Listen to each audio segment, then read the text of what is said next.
Alhamdulillah. Alhamdulillahi ala bi ni'matihi tatimmu shalihat. Asyhadu an la ilaha illallah wahdahu la syarika lah wa asyhadu anna Muhammadan abduhu wa rasuluhu la nabiyya ba'dahu. Allahumma shalli wa sallim wa barik ala Muhammad wa ala alihi wa sahbihi ajmain. Alhamdulillah ibu-ibu sekalian, Allah masih memberikan umur kita di hari-hari istimewa di bulan Ramadan, dan alhamdulillah hari ini kita memasuki hari ke-11 Ramadan ya.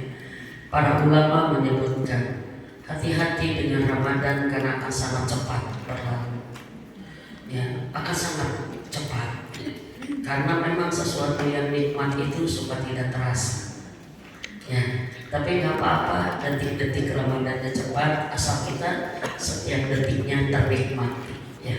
Dan tidak ada kenikmatan yang paling nikmat hidup di dunia ini melebihi nikmat ibadah, nikmat iman, nikmat dekat dengan Allah, dan itulah adalah surga dunia. Kata Ibnu Qayyim al-Jauziyah, siapa yang sudah mendapatkan surga dunia, maka pasti dia akan mendapatkan surga Allah di akhirat. Apa itu surga dunia? Nikmat ibadah, nikmat dengan Allah. Bukan nikmat punya uang, bukan nikmat jalan-jalan, bukan. Tapi surga dunia adalah nikmat dekat dengan Allah. Mudah-mudahan di bulan Ramadan, bulan yang penuh kenikmatan ini, kita termasuk orang yang menikmatinya ya. Kerasa kamu nikmatnya, nikmat saum, nikmat sholat, nikmat berdoa, nikmat bertobat, nikmat, semuanya nikmat. Karena apa? Karena ini bulan atau waktu yang ternikmat. Kalau tempat yang ternikmat ibadah mana? Masjidil Haram, Masjid Nabawi, dan Masjidil Aqsa.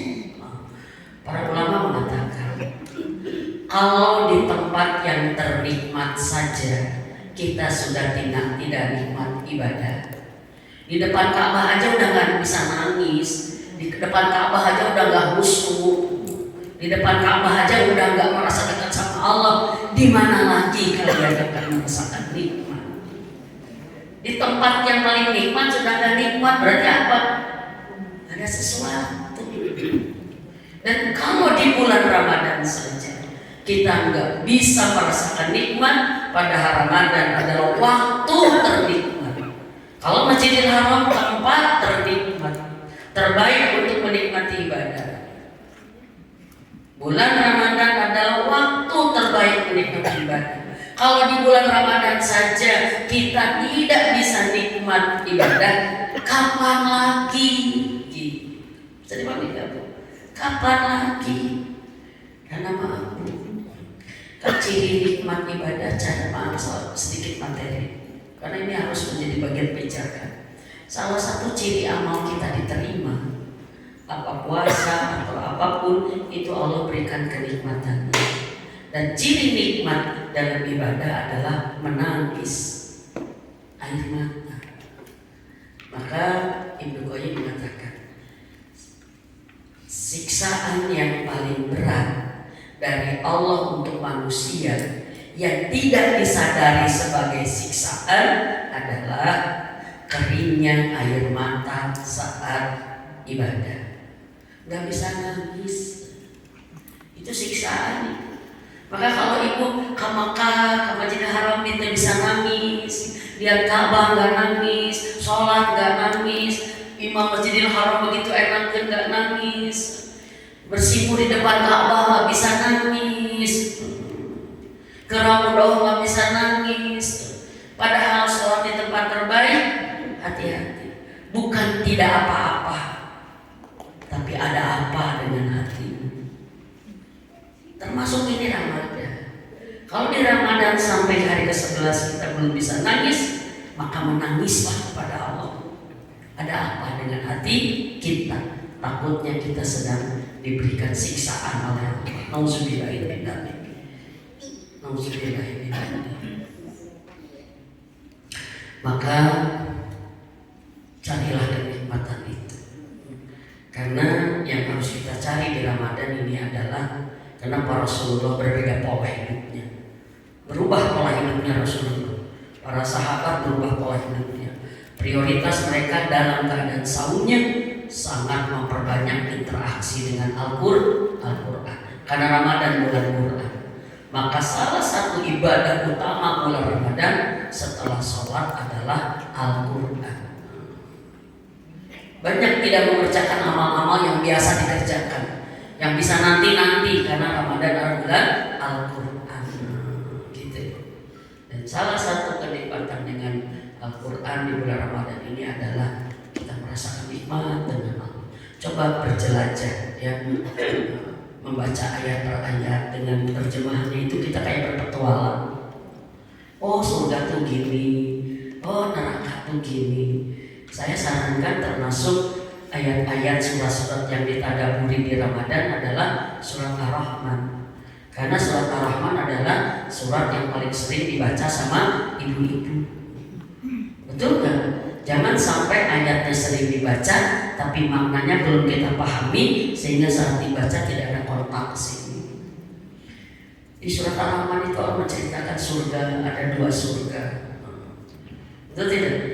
Di dalamnya ada air, ada mata air, ada sungai-sungai, ada buah-buah yang berpasang-pasangan dan sangat mudah terjangkau dari tempat yang dekat. Jadi nggak harus tuh ibu buat kita di dia gitu. Jadi tinggal mati. Itu Allah. Lalu ada 2 surga lagi yang lain lagi. Itu tidak diarahkan. Surga yang warnanya hijau tua. Bahkan surga itu warna hijau. Surga itu hijau. Maka mata kita senang melihat yang hijau. Pohon-pohon itu hijau.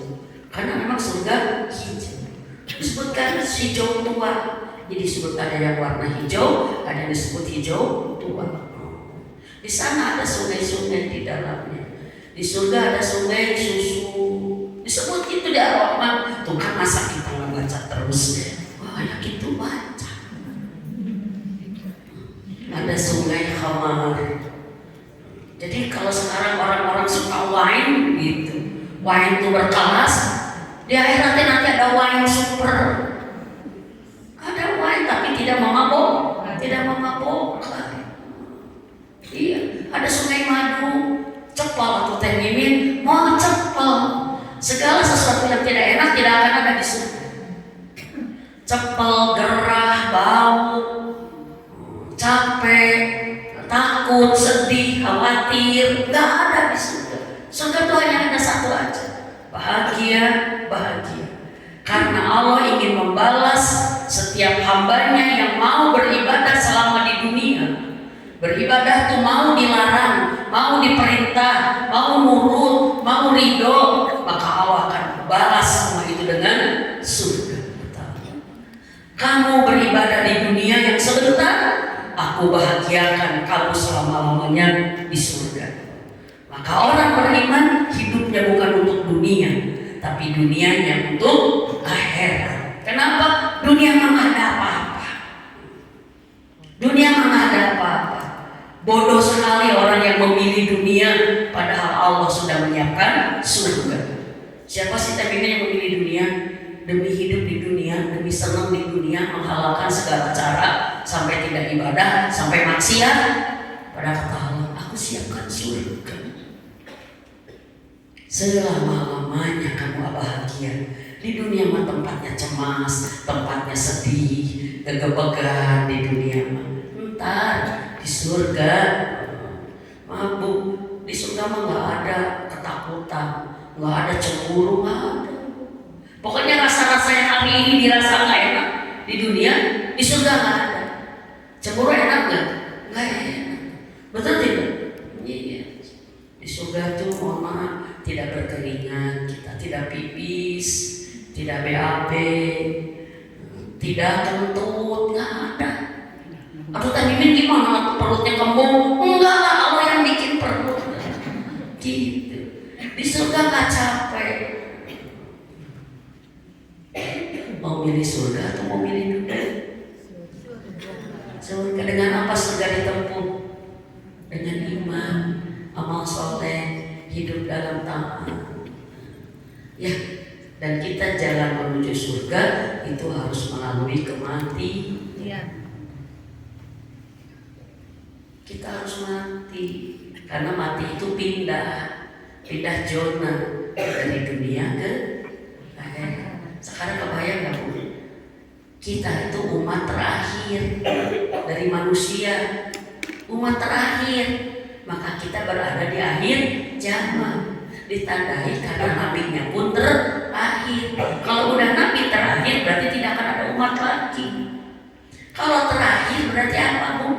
Inilah yang akan menjadi umat yang akan mengalami kiamat. Entah berapa tahun lagi, tapi kita umat terakhir. Berarti umat-umat yang terdahulu itu di mana? Sudah berkumpul mereka di tempat tunggu, yaitu alam barzah. Ada di sana Fir'aun, ayah Nabi Musa, Nabi Lut, Nabi semua dengan umat-umatnya. Ada kakek kita, ada kakeknya kakek kita, ada kakeknya kakek kita. Di atas ada semua mereka sudah berkumpul. Kita tuh terakhir loh. Kalau terakhir sebelum dunia hancurkan kita terakhir. Maka kalau bisa mereka memberitahu kita, mereka akan mengatakan, ibadah yang benar gitu. Kata kakek kita, aku juga udah di sini nih. Gitu. Maka bagi orang beriman, kuburan adalah ruang tunggu taman surga. Ruang tunggu seperti taman surga. Kita kalau nunggu pengen di tempat yang enak, hanya tempat yang tidak enak. Nunggu. Tapi bagi orang yang tidak beriman, kubur adalah lubang neraka, kata Rasulullah. Lubang neraka. Maka kata Rasulullah, alam barzah itu terminal pertama memasuki akhirat. Siapa yang baik di alam kubur, dia akan baik seterusnya. Tapi yang sudah buruk di alam kubur akan lebih buruk lagi seterusnya. Allah. Dan alam kubur itu kita masuki dengan kematian. Maka hari ini kita sedang berjuang merencanakan agar mati kita baik. Kalau mati kita baik, alam kubur kita baik. Alam kubur baik, kebangkitan kita pun baik. Kalau bangkit kita baik, maka hisab kita pun baik. Kalau hisab baik, syiratal mustaqim pun kita akan lalui dengan baik. Dan kalau sudah syiratal mustaqim baik, pasti kita sampainya ke tempat terbaik, yaitu surga. Ibu, enaknya kita orang Islam itu sudah mendapat bocoran informasi yang akan terjadi, semuanya ada di Al-Quran. Gitu. Jadi kita nggak blank Bu. Di Al-Quran dan di dalam hadis itu diterangkan. Kita manusia hidup sebelum ke dunia kemana? Di alam ruh. Di alam ruh untuk apa? Untuk membuat perjanjian dengan Allah. Surat Al-A'raf ayat 172 sampai 179. Untuk membuat perjanjian. Qalu bala sahibna, kata Allah. Kamu akan mengatakan aku ini Tuhanmu, kamu akan mau ibadah kepadaku, kamu mau mengakui aku ini Tuhanmu. Dan kita mengatakan bala sahibna, aku menyaksikan ya Allah, aku siap menjadi hambamu. Oke, deal ya. Menjadi hamba di mana? Dia menjadi hamba dengan apa? Yaitu dengan ibadah. Dan tempat ibadah itu adalah dunia. Bisa jawab Ibu? Ini saya sedang menceritakan bahwa kita tuh sekarang di sini bukan pertama di sini, enggak. Kita kemudian di alam ruh. Oke, kamu jadi hambaku, kamu akan beribadah kepadaku. Siap, aku ciptakan kamu di rahim ibu. Jadi manusia di rahim dari mulai segumpal daging, kemudian segumpal darah, jadi daging kemudian tulang dibungkus daging, dan Allah ciptakan dengan bentuk yang sempurna. Al-Mu'minun ayat 11 sampai 15. Itu proses penciptaan. Dan saat usiamu 4 bulan di dalam rahim, Allah tiupkan ruh, nyawa. nyawa. Berikut apa lo? Usia 4 bulan dalam rahim, Allah tetapkan umurmu berapa di dunia, rizkimu berapa, takdir baik burukmu itu bagaimana, itu ditetapkan saat kita usia 4 bulan. Dan sampai kita 9 bulan di rahim, Allah keluarkan kita ke dunia dan kata Allah, disinilah kamu beribadah. Maaf, kalau ada manusia satu yang meninggal sebelum balik, dia berarti tidak kontrak ibadah dengan Allah. Maka dia sebelum ibadahnya dia wafat. Bayi, anak sebelum balik aja, sebelum dihisab. Oke? Dan dia akan menjadi salah satu calon penghuni surga yang paling bawah. Calon penghuni surga bukan anak-anak kita yang wafat. Makanya ibu-ibu mah, kalau kita melihat segala kejadian di dunia dengan pakai iman, itu nggak akan ada yang namanya stres. Kehilangan anak belum balik, itu berarti kita punya tabungan untuk bisa masuk surga. Karena kata Rasulullah, siapa yang ridho diambil anaknya, maka anaknya akan menjadi syafaat dia ke surga. Gitu. Yang kedua, anak yang lahir cacat otaknya. Kalau sekarang makan tunagrahita ya, yang nggak bisa berpikir, sehingga apa? Bagi dia tidak ada kewajiban ibadah.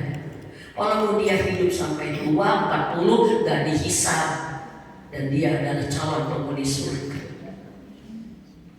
paling bawah. Kata dia, mendingan aku di dunia nggak apa-apa juga.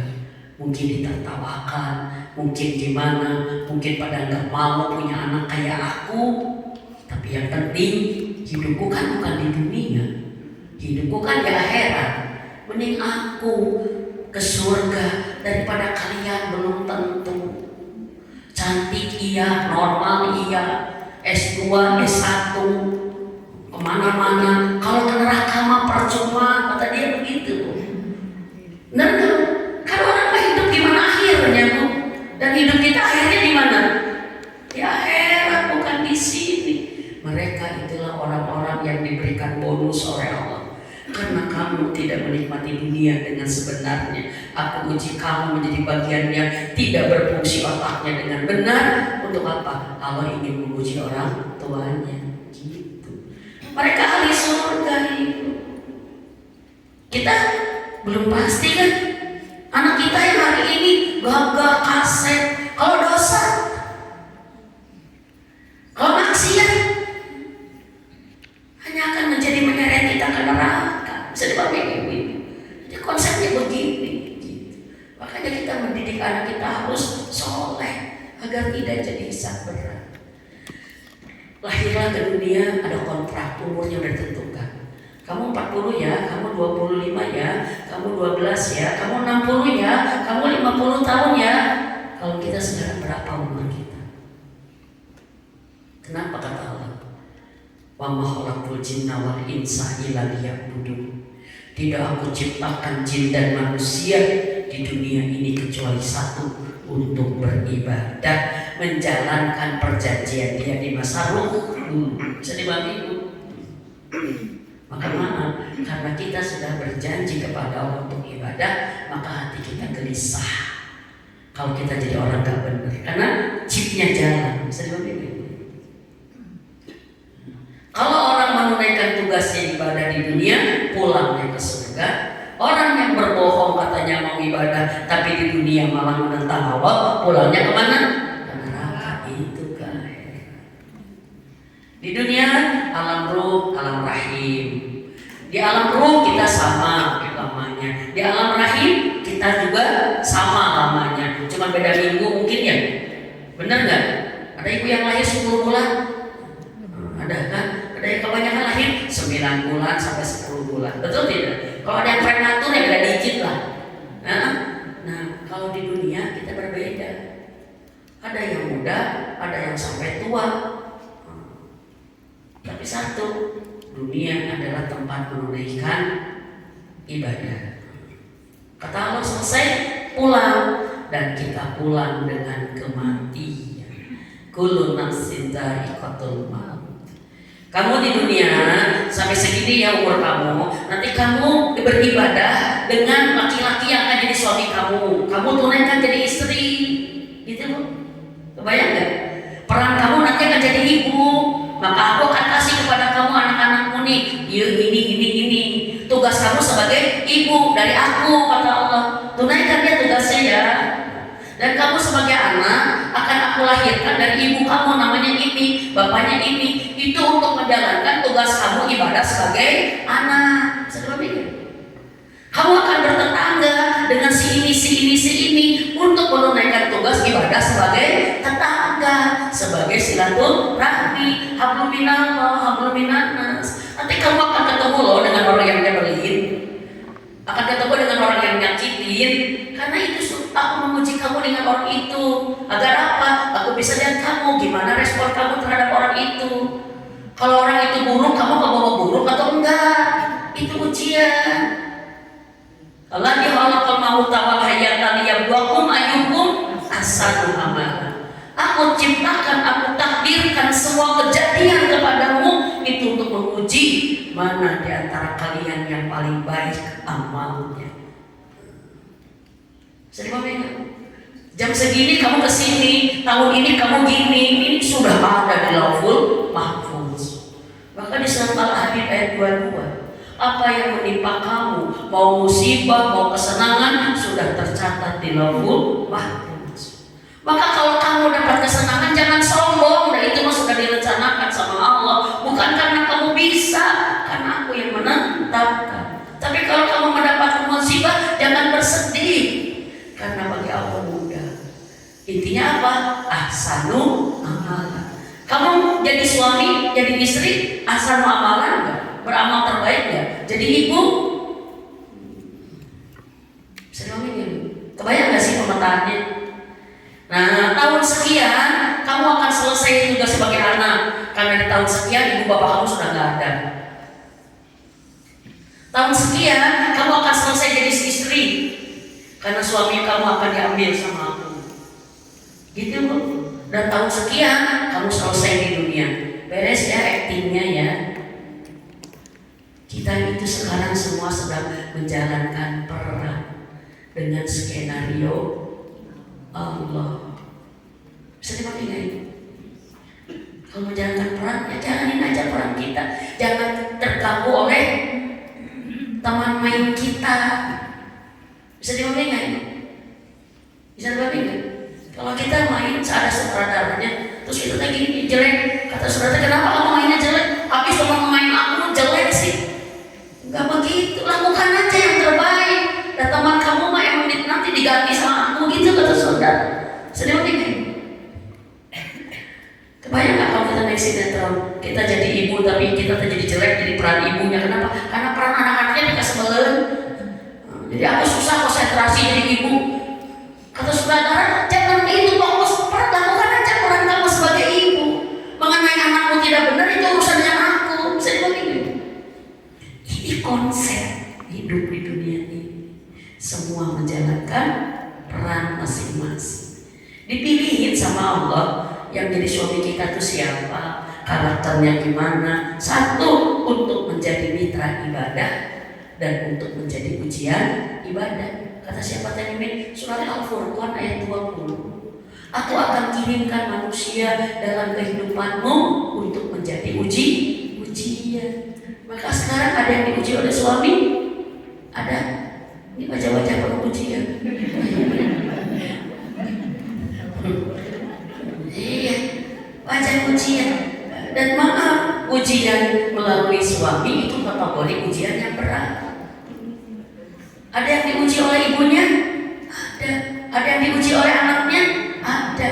Karena apa? Itu skenario Allah. Karena Allah ingin kita apa?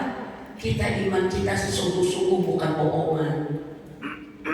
Al-Ankabut ayat 2 kata Allah, aku akan berikan ujian dalam kehidupanmu agar aku tahu mana yang benar-benar beriman, mana yang pura-pura. Artinya apa? Kalau kita diuji oleh Allah lewat suami, lewat anak, fokus ke Allah saja. Karena ini ibadah kita diuji oleh suami, tapi kan merusak peran kita sebagai istri. Kan istri itu ibadah kita, betul? Jangan gara-gara diuji oleh anak kita jadi rusak peran kita sebagai ibu. Kata Allah, aku yang kasih peran. Bu, kalau kita terganggu dengan teman ibadah kita, lapor aja ke sutradara. Amin. Sutradara, teman main aku tidak kondusif untuk aku. Aku jadi susah nih berperan baik. Kata sutradara, iya nanti aku coba lihat dan memang jelek nanti diganti. Bisa dipahami nggak maksudnya? Kalau kita diuji sama suami, sama anak, lapor aja sama Allah. Ya Allah, nah, aku pengen suami romantis tapi tipis gini. Ya Allah, kenapa aku minta sama Engkau imam, tapi kenapa aku mendapat suami yang begini? Jalanin aja dulu, lakukan yang terbaik. Tapi itu sanggup ya Allah, aku takut rusak imanku. Isi Allah, kata Allah. Nanti aku kasih keputusan kepadamu. Aku ganti ya, makanya ada cerita begini. Ada orang yang ditakdirkan menjadi suami seseorang dari tahun sekian ke tahun sekian. Betul tidak? Terus suaminya nikah dengan orang lain, si ibunya juga nikah dengan laki-laki lain. Tapi ada sekian lagi, cerai lagi. Atau baru nikah lagi, meninggal. Ya itulah peran yang Allah ini kan. Gimana ini yang penting kehidupan rame. Bisa dipahami kan? Rame dalam artian apa? Allah melihat semuanya dimensi ibadah. Dan kata Allah, kalau kamu udah selesai, pulang. Kullu nafsin za'iqatul maut. Peranmu udah selesai. Maka hisab kita adalah nanti akan ditanya kualitas peran kita. Dengan apa Bu? Dengan kematian. Setelah mati sebentar, mati itu sebentar sekali. Ibu mati jam 7, dikuburkan jam 1 siang, mati jam 7 pagi, dikuburkan jam 1 siang, berarti ibu hanya 6 jam. Udah jam 1 siang selesai, ibu masuk alam barzah. Kemarin ada teman kami tetangga, subuh masih berjamaah. Masih berjamaah. Beliau ahli masjid DKM yang sore ya. Biasa menunggu sampai suruh. Suruh itu ibadahmu yang jangan ditinggalkan kalau bisa. Barang siapa yang sholat subuh berjamaah, kemudian setelahnya tidak berpindah tempat, menyibukkan diri dengan Allah, baca Quran, zikir pagi, berdoa sampai matahari terbit, syuruk, kemudian sholat 2 rakaat, maka bagi dia pahala haji dan umroh sempurna, sempurna, sempurna. Banyak yang nggak tahu ya. Iya. Kalaupun ibu belum ke tanah suci, belum mendapat pahala umroh ibu langsung, tapi Allah telah memberikan pahala seperti pahala umroh dengan ibadah syuruk. Iya. Jadi kalau udah sholat subuh, kita nggak bangun dulu, diam di situ, sibuk dengan Allah, baca Quran, capek, jangan baca WA. Kalau bisa membatalkan itu. Kalau baca WA-nya kajian boleh. Jadi kalau baca WA-nya nggak balasan, ulang gitu. Itu berarti sudah keluar katanya. Karena semuanya takarub ilallah. Semua yang mengkonekkan kita dengan Allah, koneksi kita dengan Allah. Udah ngaji Quran, capek zikir.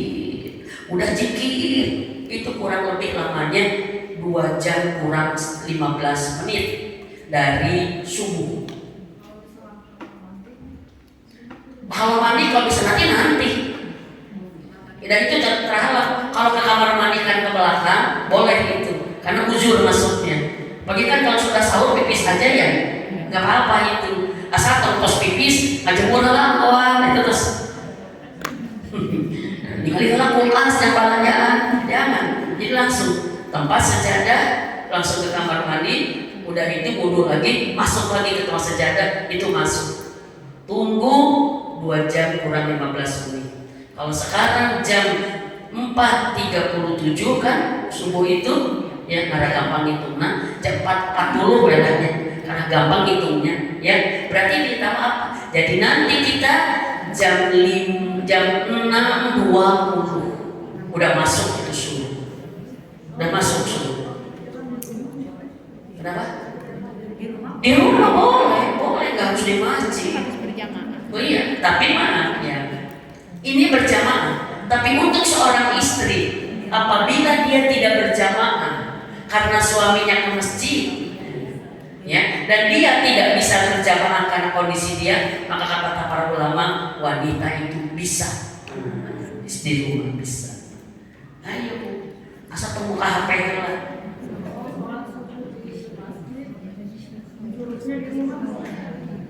Nggak bisa, nggak masuk. Karena masuk di situ dia kan tidak berpindah tempat, asik ya pahalanya ya. Nah, sebenarnya tadi saya ngomong bahasa apa tadi saya sebelum suruh apa? Yang meninggal. Dia udah suruh berjamaah, terus udah suruh dia bilang ke teman-temannya, subuhnya berjamaah di masjid. Tapi sebelum zuhur dia sudah disolatkan di masjid itu. Allah. Karena pulang subuh dia bilang duluannya mantu. Dia jalan ke rumahnya. Pas masuk mau dekat ke rumahnya pusing. Kebetulan dia lihat satpam, tolong bantu saya. Dibopong ke satpam, masuk pagar rumahnya, pingsan, digotong ke dalam, dipangku sama istrinya. Bisa. Bapak, makanya punten harus hafal ciri-ciri sakaratul maut. Kata istrinya, Bapak, Allah, la ilaha illallah. Udah, subuh berjamaah, zuhur disolatkan. Inilah mati. Jangan pernah menganggap masih lambat. Maka kita sekarang seriusin. Semuanya kita lakukan di saat ini persiapan kita ingin husnul khotimah, agar kita tidak lalai. Tugas kita ibadah, fokus. Kemarin sudah sampai mana persiapan husnul khotimah? Pertama memperbanyak doa. Perbanyak doa. Saat kita mendoakan kematian kita, ingat mati kita enggak? Ya ingat antum, betul tidak? Kerasa enggak kita berdoa banyak? Yang kedua, banyak mengingat mati. Saya juga bakal. Makanya maaf ya Bu ya, doa kalau kita kalau kita doa masuk ke makam, kalau kita ngelewatin makam kaum muslimin, ini ada cerita. Ya, kalau kita makam kaum muslimin di mobil misalkan, kita kan suka, makam sudah aja, jangan. Assalamualaikum ya ahli kubur. Ya kan? Allahumma ighfir lahum warhamhum wa'afihim wa'fu'anhum wa'akrim nuzulahum insyaallah bikum lahikun. Apa artinya Bu? Insyaallah akan segera menyusul gitu. Dan kalau kita sering mendoakan makam yang kita lewati, itu ternyata kata apa? Semua ahli kubur di sana jadi mengenal kita. Karena bagi ahli kubur didoakan tuh, begitu cepet lagi disiksa, break langsung. Karena dia melewat ngedoain kamu. Alhamdulillah. Apalagi maaf, seorang orang tua, kalau kita menyadari orang tua kita khawatir wafat membawa salah, membawa dosa, jangan ingat-ingat dosanya, perbanyak, ampunkan buat dia. Ampuni ibuku, bapakku, ya Allah, ampuni. Karena setiap istighfar kita akan langsung menjadi keringanan buat orang tua kita. Iya, ampuni bapakku, ibuku, ya Allah. Kalau dia wafat membawa dosa, ampuni. Itu luar biasa. Karena diceritakan, ada seorang ahli kubur yang mohon maaf, astagfirullahaladzim. Karena ahli kubur itu sudah mendapat list daftar siksa.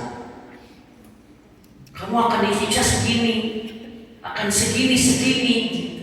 Kayak kita ketok palu tahanan akan dihukum segini, tapi setiap Idul Fitri dapat remisi. Ya, nah di kubur juga ada yang namanya remisi, Bu. Saat dia mengatakan, wahai malaikat, bukankah hari ini aku disiksa segini, tapi kenapa aku belum disiksa?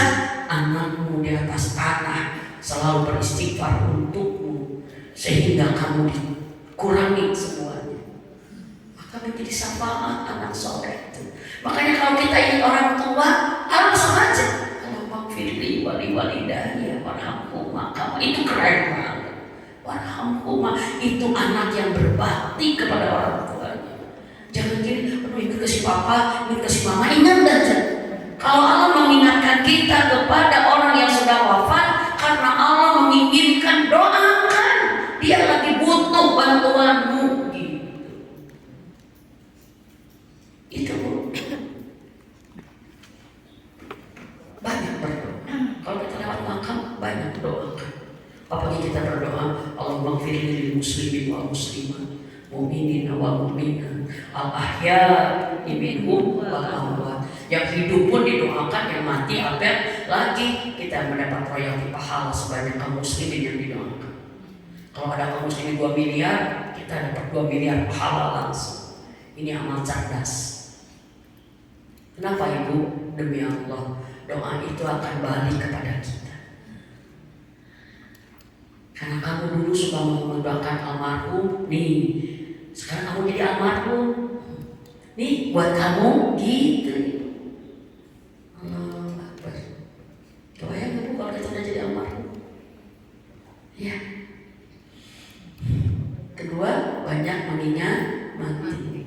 Maaf Ibu, ada orang yang malah depresi kalau dia diberikan takut mati. Ngajublok, sian mau. Maaf Ibu, orang beriman kalau diberi takut mati itu berarti apa? Harus ikut beramal lain cicing gitu. Sedih ya Bu? Kalau kita diberikan takut meninggal, bukan untuk jadi tidak ngapa-ngapain. Mama nggak mau kemana-mana, takut meninggal. Mama kenapa tengah istrika, siang banget ke istrika. Kenapa mama tengah ngaji, takut jatuh di jalan terus mati.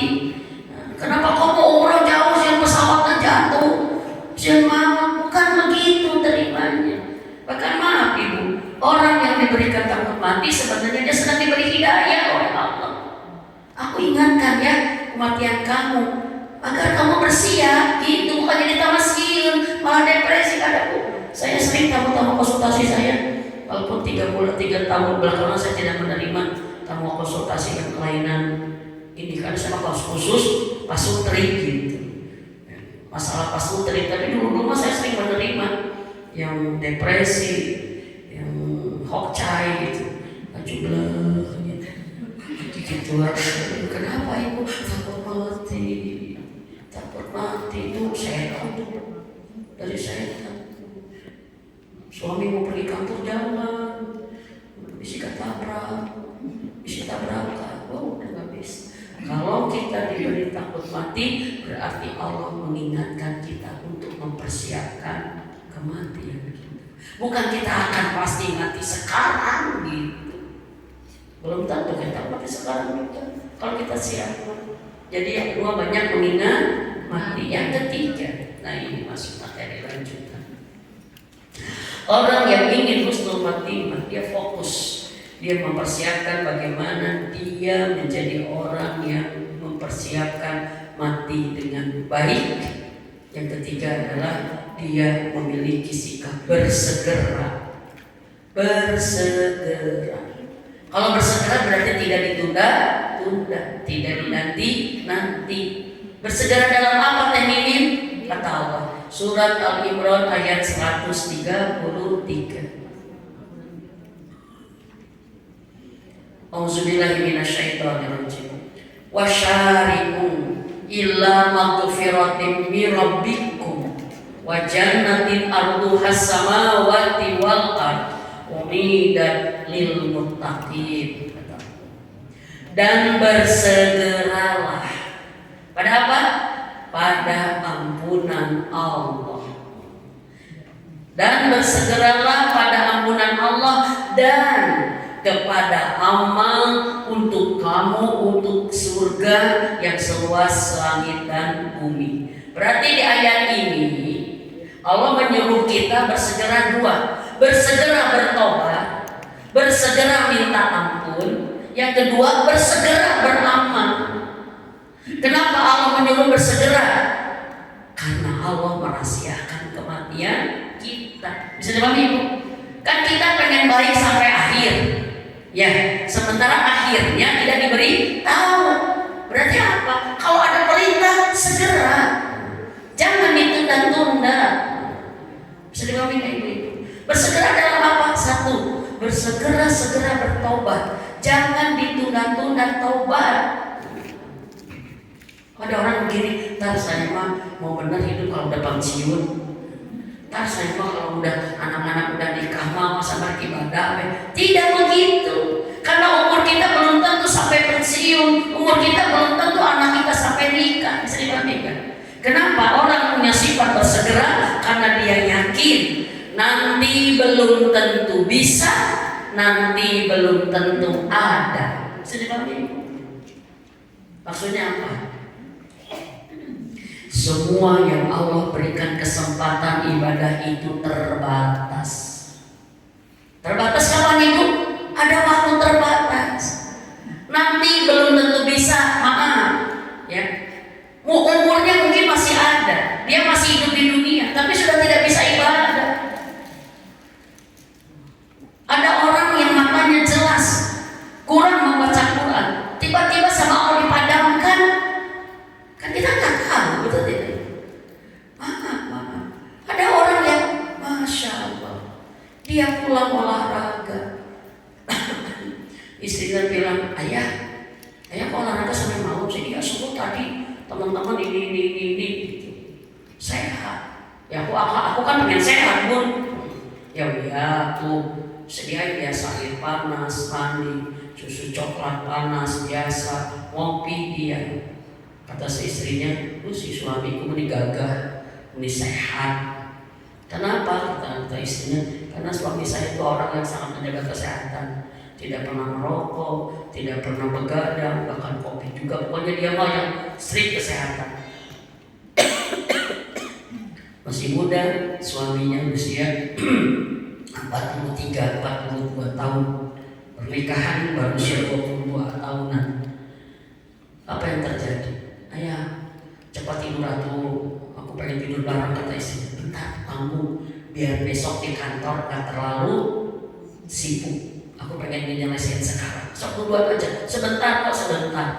Kalau dia sebentar memang suka sebentar tadi. Tapi kok sebentar kok lama.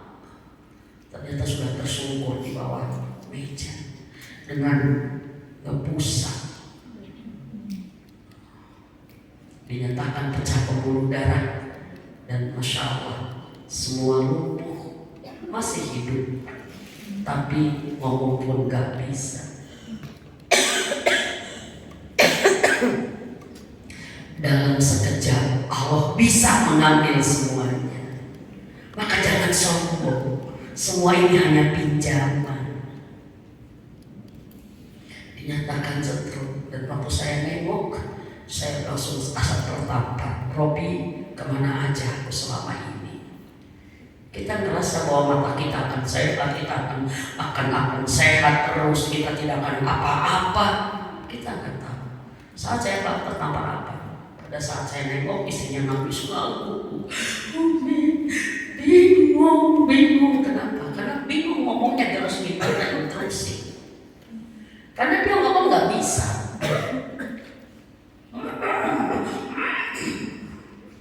Terus gimana? Tidak ngerti. Saya bilang ambil si Abah ingat, bawa spidol, bawa kertas, tulisin semua hal-hal yang ada ini. Makan 1 lembar, minum, mau ngebalik, mau pipis, mau berubah, mau ini, jadi gini. Begitu cepat Allah merubah kehidupan seseorang. Kan dia nggak bisa. Aku ingin gini, nggak bisa. Orang juga nggak ngerti. Kata, jangan sombong kamu hari ini bisa bicara.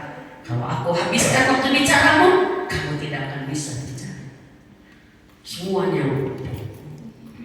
Pada saat itu dilaminati, saya nengok lagi, dilaminati, warnanya berbeda-beda spidolnya.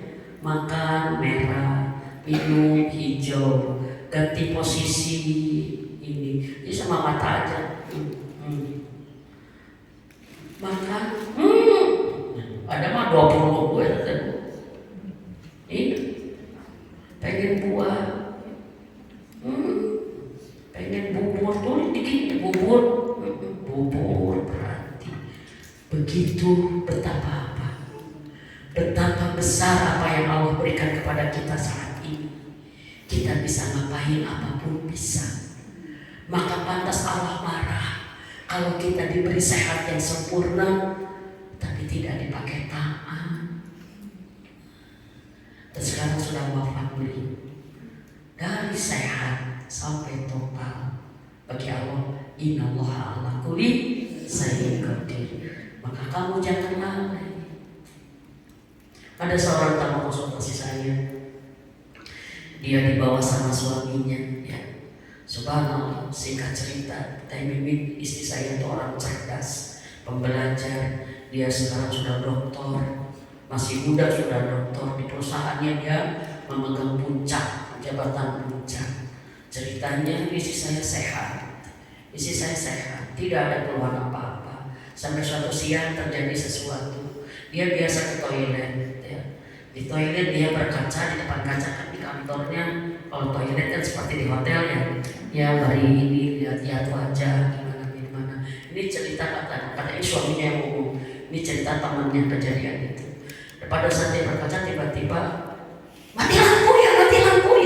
Ternyata dia oleh mati lampu ya. Kenapa sih? Karena dia mungkin maaf ya bos kan. Jadi responnya kayak respon bos ya. Gitu. Kenapa sih jam segini kok bisa mati lampu? Bagian ini elektrik. Kata temannya, kata ini yang lagi ada di situ ya, ibu nggak mati lampu ibu. Masa? Ternyata sekejap matanya padam. Iya, itu konsultasi saya. Gak benar kamu ngomong, yang benar aja. Maaf ibu ini nggak mati lampu ibu. Dia langsung oleh, langsung pusing, langsung ini. Dia dibawa ke ruangannya, teriak-teriak, enggak mau. Dia nggak nerima kita. Kayaknya dibawa ke dokter, dinyatakan ada satu syaratnya yang memang Allah aja punya cara. Tapi sekejap kamu bisa membuat kita buta. Jangan sombong, semuanya titipan, pinjam.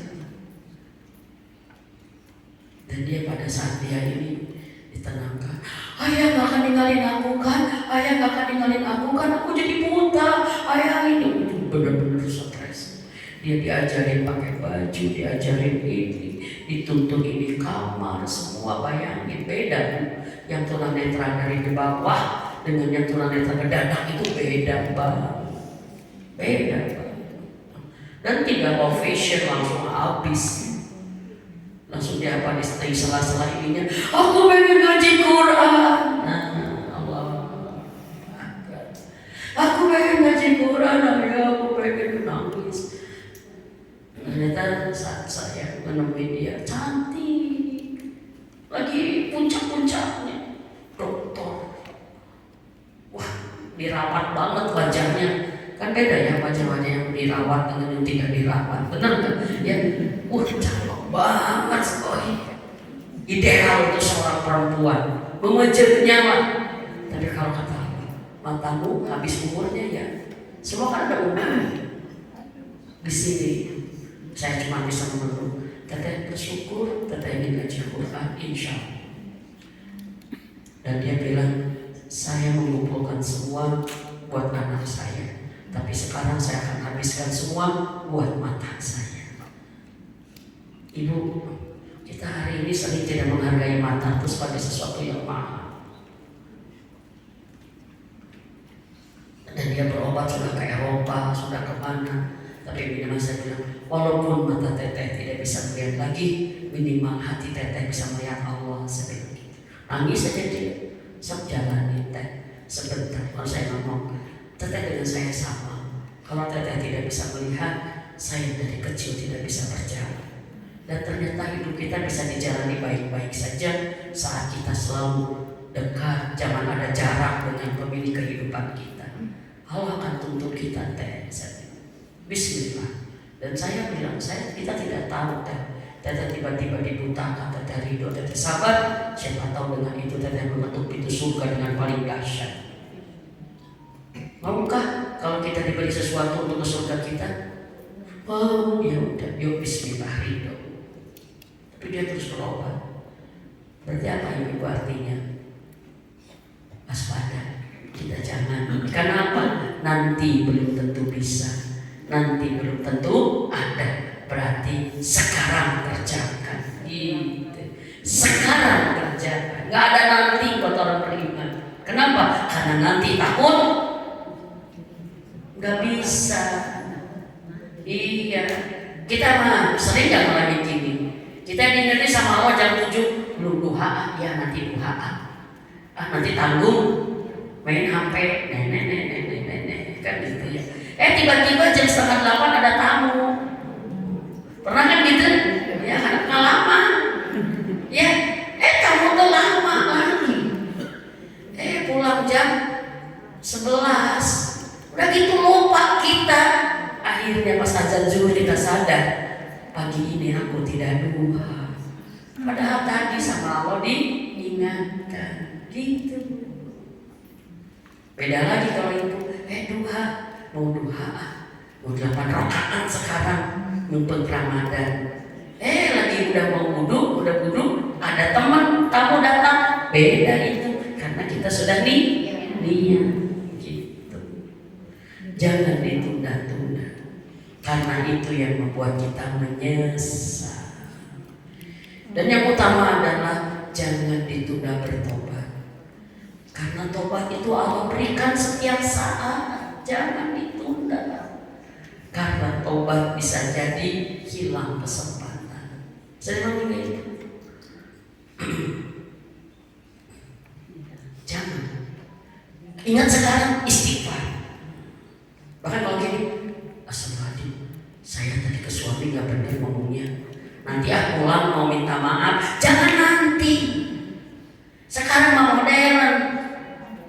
Bisa telepon.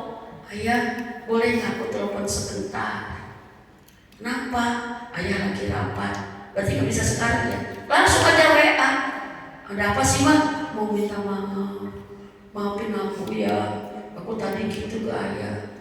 Walaupun ini belum populer di kalangan orang-orang yang terbiasa minta maaf. Emang mau kemana sih? Minta maaf aja, mending buru-buru. Ikutan pelatih baru ikutan sanlat gitu. Mama sadar. Iya. Kalau kita ingat mati bisa datang tiba-tiba, maka kita nggak akan ada menunda-nunda. Nggak bisa. Aku ke ibu, saya tadi belum ini, telepon langsung. Bahkan saya jadikan terapi. Kalau ada orang-orang yang kehidupan dunianya kurang bagus, ternyata salah satunya adalah sebabnya dia memiliki hubungan kurang bagus, terutama dengan ibu, rahim kuat. Saya jadi terapi untuk telepon ibu itu terapi. Coba yang masih punya ibu, nanti sepulang dari sini coba telepon ibunya, dengar suara ibu itu beda, sensornya. Apalagi kita, aduh saya punya dosa ke ibu belum ini, langsung telepon. Assalamualaikum ma. Waalaikumsalam. Ada apa? Karena cara nelpon jadi ada apa? Tumben kamu nelpon. Enggak ma, mau minta maaf, maafin ya. Teteh belum gini. Orang tua mah gak usah diminta juga udah memaafkan. Dimaafkan, rasakan tuh. Saat orang tua mau memaafkan itu Allah langsung sinyal langsung ridho. Maafin ma. Iya udah dimaafin. Doakan ya ma. Ini didoakan sama ibu. Allah. Jangan ditunda-tunda. Segera. Karena nanti belum tentu bisa. Nanti belum tentu ada. Dan Rasulullah sudah mengingatkan kita. Kalau kalian hidup di pagi hari, jangan mikirkan sore hari mau gimana. Tapi lakukan saja amal terbaik di pagi hari itu, karena kalian belum tentu ada di sore hari. Kalau kalian berada di sore hari, jangan mikirkan sampai stres besok bangun gimana.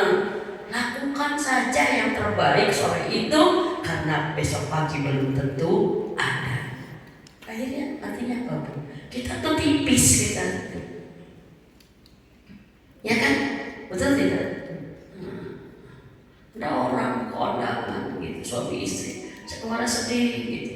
Takjiah, anaknya masih kecil-kecil, 3 anaknya paling gede SMP kelas 1. Bapaknya kondangan di jalan tabrakan buah-buahnya. 3-nya anaknya nggak dibawa. Yatim piatu sekaligus, Bu. Kebayang. Itu paman buat bibinya, kecil. Makanya saya bilang maaf. Kenapa kita harus banyak mendoakan anak kita dari sekarang? Karena kalaupun nanti kita nggak ada, doa kita ngedampingin mereka. Bisa dibandingkan. Doakan anak kita. Karena kita nggak tahu sampai kapan kita ngedampingin mereka. Kita kan nggak tahu apakah kita bisa menyaksikan mereka wisuda, apakah kita bisa menyaksikan mereka menikah. Belum tentu, belum tahu. Makanya tabung doa dari sekarang untuk anak kita. Sehingga kalaupun kita duluan, anak kita sudah ditemani oleh doa-doa kita. Jadi kepikiran kalau Cilkia, ya temuin putra anak, menuju ke kondangan teh, keluar kota titipin ke ibu, dan anak-anaknya ada kurang sehat jadi nggak dibawa. Coba bayangin, rumah segitu gedenya, mobil ini, anak kecil-kecil gitu. Kalau kita nggak diisi dengan persiapan pulang, coba gimana? Maka kita jangan hanya fokus mempersiapkan dunia kita, karena dunia akan ditinggalkan. Kata Allah, segera keluar lakukan. Minta ampun kepadaku, minta maaf kepada manusia tentunya. Dan yang kedua, segera beramal. Untuk Ramadan, tingkatkan kapasitas amal soleh kita, ibu-ibu semua. Tambah sholat kita, tambah saum ini kita, tambah sedekah kita, mumpung masih bisa. Bersegera. Yang kedua, yang ketiga, setelah bersegera apa? Yang keempat, ya. Termasuk yang bersegera. Kenapa kita bersegera? Karena kita sudah berada di usia krisis. Waktu umur kita sudah panjang, Bu. Satu umur yang disebut oleh Allah adalah umur 40 tahun. Berarti kalau kita sudah melewati 40 tahun, kita sekarang pada usia ini. Dan apabila umurmu sampai 40 tahun, surat berapa tuh? Surat Al-Ahqaf ayat 15. Maka katakanlah, Robbi aujibni an ashkura nikmataka allati an'amta alayya wa ala walidayya wa an a'mala shalihan tarda. Apabila kamu usia 40 tahun, kata Allah, fokus kepada bersyukur. Fokus kepada bersyukur. Jangan fokus kepada mimpi ingin itu, ingin ini, tapi syukur yang sudah ada dulu. Bisa dibandingkan. Fokus kepada nikmat yang Allah berikan kepada kita dan nikmat melalui kedua orang tua kita. Kalau kita masih punya orang tua, fokus bersyukur kepada orang tua kita. Lakukan yang terbaik untuk orang tua kita. Jadi amal soleh kita. Karena kata Rasulullah, rugi dan celaka orang yang diberi kesempatan hidup lama bersama kedua orang tuanya, tapi tidak menyebabkan dia masuk surga. Bisa dipahami maksudnya? Orang tuanya lama sama kita 40 tahun masih ada orang tua, itu kan keren. Banyak orang tua, orang yang tidak punya orang tuanya. Benar gak? Kita sekarang udah punya anak, sudah punya cucu, ibu bapak masih ada. Itu nikmat yang langka. Fokus bersyukur, masih ada orang ladang surga. Fokus bersyukur, masih ada orang tua yang doanya mustajab buat kita. Kenapa? Kalau orang tua kita masih ada sampai sepuh, itu kenapa? Karena Allah ingin meringankan hidup kita dengan doa orang tua kita. Dan yang ketiga, fokus kepada apa? Wa an amala salehan tardahu. Usia 40 tahun fokus beramal dengan amal yang Allah ridho. Maka para ulama mengatakan 40 tahun adalah umur tikungan maut. Kalau kita melewati tikungan maut masih mau main-main nggak? Kita melewati tikungan maut tiktokan itu ngaji nggak berbes. Artinya apa? Serius. Sudah 40 nih. Karena apa? 40 tahun kata para ulama usia kelima, Bu. Udah 40 tahun kita nggak naik lagi. Enggak. 0 10 naik, 10 20 naik, 20 30 naik, 30 40 naik, 40 50 turun. 50 60 turun.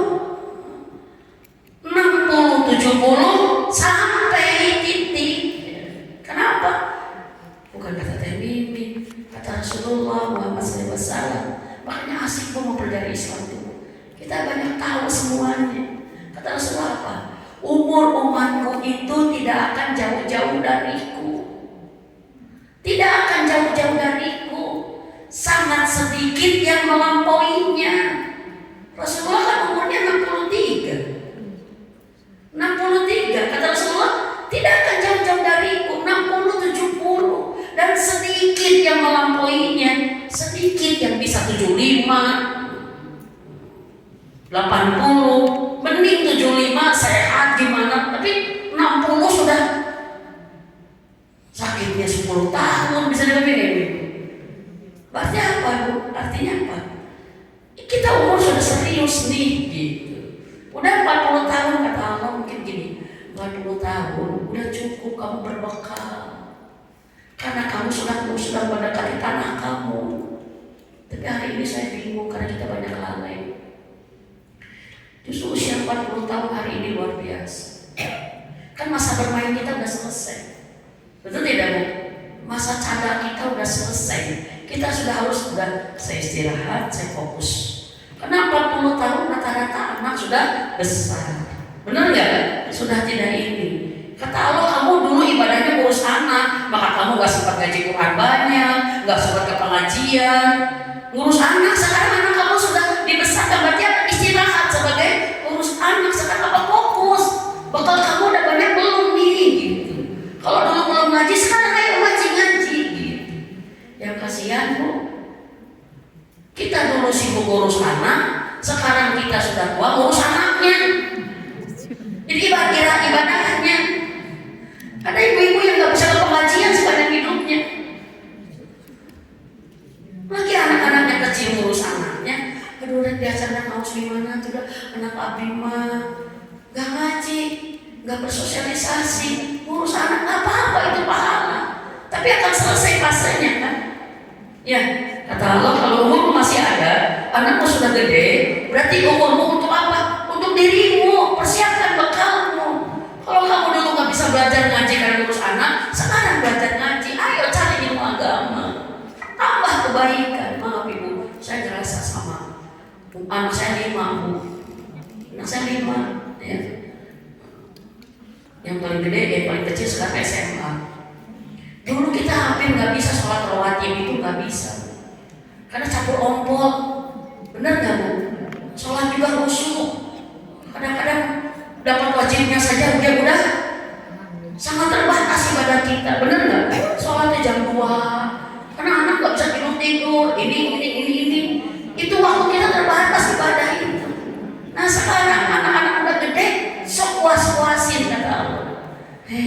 Tapi hari ini innalillahi, banyak orang yang lalai usia 40. Ada anak-anak ABG 17 tahun. Sebab saya waktu si mama gede. Mama kalau aku cantik pantas aku ABG. Mama cantik dan pantas mama.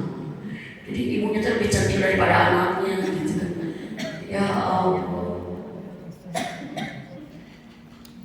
Kering kan? Dan perut anaknya. Pakaian perut selfie sarwan bersanding anaknya. Cek anaknya tuh, mama ini geli. Seperti saingan aku sih gitu. Aku pacaran, mama juga pacaran. Ya si papa, mama. Hari ini saya banyak menemukan tamu konsultasi. Nggak sadar jadi ibu itu contoh harus. Anaknya stres mau UN, SD kelas 6, mau nggak mau ujian. Karena apa? Menemukan ibunya dengan laki-laki lain. Percuma aku hidup dengan mati daripada punya ibu kayak gitu. Katanya ke si papa mama ini, dan mah ini anak depresi. Anaknya anak hiji lagi bu. Kan sekarang mah pakai hemat ya. Ges hiji ketika urus lagi. Dia menemukan bapaknya selingkuh, ibunya selingkuh. Anak hancur. Ibu-ibu marah bu. Hari ini saya nulis banyak orang yang masih melakukan dosa-dosa di satu usia 40, 50. Bahkan kepada ada yang datang dan mimin gimana cara menghadapi ibu saya. Ibu saya, ayah saya sakit 2 tahun. Tapi saat ayah saya masih ada juga, ibu saya sudah jalan dengan laki-laki lain. Pada usianya 65, ini selingkuh. Dia selingkuh. Saya bilang, mama jangan pergi-pergi, kasihan si papa. Dan mau pakai stres satu, main ini ditinggalkan. Suaminya udah bisa ngomong terkapar tuh. Dia mau pergi-pergi, reunian semua, dan maaf ya bu ya. Ternyata salah satu sebab, maaf, banyak yang usia sudah harusnya serius, mohon ya, menjadi tidak fokus ke ibadah karena ketemu dengan teman seangkatan. Walaupun kita sudah 50 tahun, 60 tahun, ketemu dengan teman SMA, SMA. Iya. Dia bilang begini, teh, sampai ayah saya wafat kami kecewa semua. Karena ibu kami masa idah belum habis, sudah minta nikah. Dan didatangkan ke saya. Kalau konsultasi, garilah teh maaf ini. Garilah gitu kalau saya istilahnya. Ini 68, dan aki-aki 72 gitu. Datang sih kan, remaja titik beger. Maaf ibu ya, ningali mudah beger tidak sebel gitu ya. Cing hati ikan ini. Teh punten, kumaha abdi, kami harus bagaimana? Itu ibu saya dibawa sama saya. Itu anak bu konsultasi. Jadi sekarang mah yang konsultasi teh dulu mah kebanyakan orang tua konsultasi dengan anaknya, sekarang mah anak mengkonsultasikan orang tuanya. Iya, teteh kami bingung karena setiap kami mengingatkan ibu kami marah. Kamu anak durhaka, kakolot ngatur-ngatur. Ada punten teh, menurut feeling kami laki-lakinya bukan baik-baik karena tahu warisan bapak banyak. Jadi kalau sudah 3, hiji ibu nu beger. 2 ibu yang tidak mau membagikan warisnya. Padahal waris dari ayah harus dibagikan. Karena jangan sampai memakan harta anak yatim. Kan kalau nikah lagi bercampur nanti dengan suami barunya. Suami barunya morotan. Kalau harta ibu sendiri masih kan mau habis juga. Tapi kalau ada harta anak, karena sudah begitu kalau syariat Islam harus dibagi dulu. Ini bagian ibu, ini bagian kalian. Ibu nikah lagi ya sudah ibu bawa harta ini. Karena harus begitu. Saya bilang oke, gua kasus yang ketiga ya itu tadi. Gaya hidupnya bukan gaya hidup nenek-nenek. Ulang tahun kagak udah lapar di kafe. Gadilah. Kami anak-anaknya nggak mau datang teh. Karena anak-anaknya hijrah. Maaf ibu, jadi anak yang soleh mengkhawatirkan ibunya takut tidak husnul khotimah. Teteh yang udah ulang tahun, terus ulang tahun bernikah, saudara. Teteh pengobatan. Kenapa? Kemarin lucu ulang tahun aku, habis suping tadi dicarekan semua. Kan mau suruh suping. Nih era aku kasih mama, sekalian si mama sih gak curiga. Aku cuma ini jarang oke, orang papalki, cipika-cipiki. Usia 60 tahun harus bau tanah, bukan panjang umur itu, umur barokah. Ngeri bu sekarang orang. Jadi maaf, tersesat sampai usia tua. Maka saya bikin materi mencegah fitnah tua. Mudah-mudahan nanti di sini bisa disampaikan. Mencegah fitnah tua. Jadi sampai tua masih fitnah gitu. Alhamdulillah, udah gagal husnul khotimah kalau kayak gitu. Saya panggil dua-duanya aki-aki jadi ini gitu.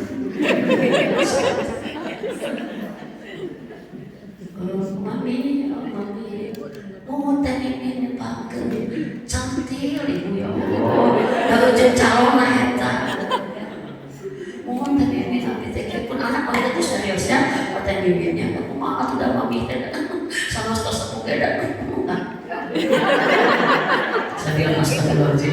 Ya Allah, saya bersyukur ibu saya soleh. Yang kuatnya nyakangnya tepat toleh. Si akak berarti kakak. Punten papi mami badai nikah teh kumaha. Para putra kami kenapa tidak engal-engal. Kan sahurna tak acan masa indah tak acan remesnya pisan. Ibu kira tilu dinten deui atau sang tilu dinten aku datang kini tesang saya bilang banget nggak begitu Bu. Pada saat saya tanya kenapa tapi mami ingin segera nikah, jawabannya kalau saya bilang gini, mungkin sudah yang ibadah takut tidak terjaga teteh, takut terbiasa nahan Gusti.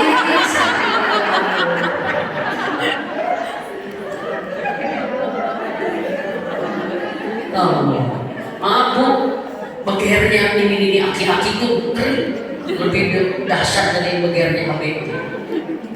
Kenapa? Kenapa? Jawab kenapa? Karena hukum dosa yang berzina, yang belum pernah menikah itu cambuk 100 kali.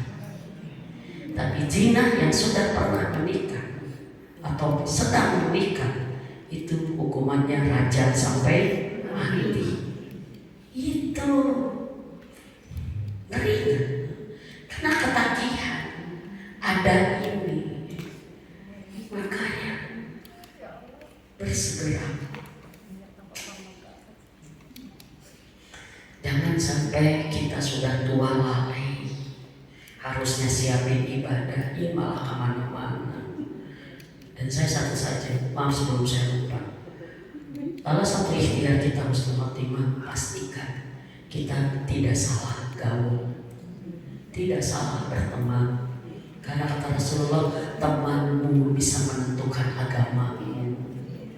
Kita main yang suka nongkrong akan nongkrong terus. Kita main sama yang suka jalan akan jalan terus. Ini pun biang kada kumaha mika pun biang tepetah di bumi teteh. Hari pun bapak terus paling ka mana-mana, hari pun biang hoyong ka mana-mana. Nembe uwi di Eropa salaman dinten. Suaminya ditinggalkan dari teman-teman. Nembe uwi udah berniat lagi. Minggu depan mami udah mau ke Eropa Timur, Eropa Barat. Tercicing di rumah kayak anak muda aja, uang habis. Sudah ibu zaman ayeuna orang mau ulang tahun traktirnya di Australia. Iya ibu, nyak orang nanti kan doa harta semuanya, orang mas sederhana ya Bu ya. Mereka sama mobilan Bu sekali ini teh. Tapi ini kumaha caranya mutar pun dia mungkin. Punten, menasehati orang yang sudah tua sangat susah. Makanya nasihatilah semenjak anak kita kecil. Jangan bikin berbahaya dan letih keneh atuh. Justru letih keneh gampang. Udah semakin besar semakin susah karena ada di sini. Ibu yang kedua bersegera. Yang ketiga, ya. Satu doa mempersiapkan kematian, yang ketiga bersegera. Yang keempat adalah orang yang ingin husnul khotimah adalah hati-hati, punya sikap hati-hati, hati-hati ngomong, hati-hati bersikap, hati-hati berpikir, hati-hati menilai orang, hati-hati bergaul, hati-hati belanja, hati hati-hati menggunakan waktu, hati-hati menggunakan umur, hati-hati, semua hati-hati. Kenapa? Orang yang ingin husnul khotimah hati-hati kenapa? Karena sadar semuanya akan dimintai pertanggung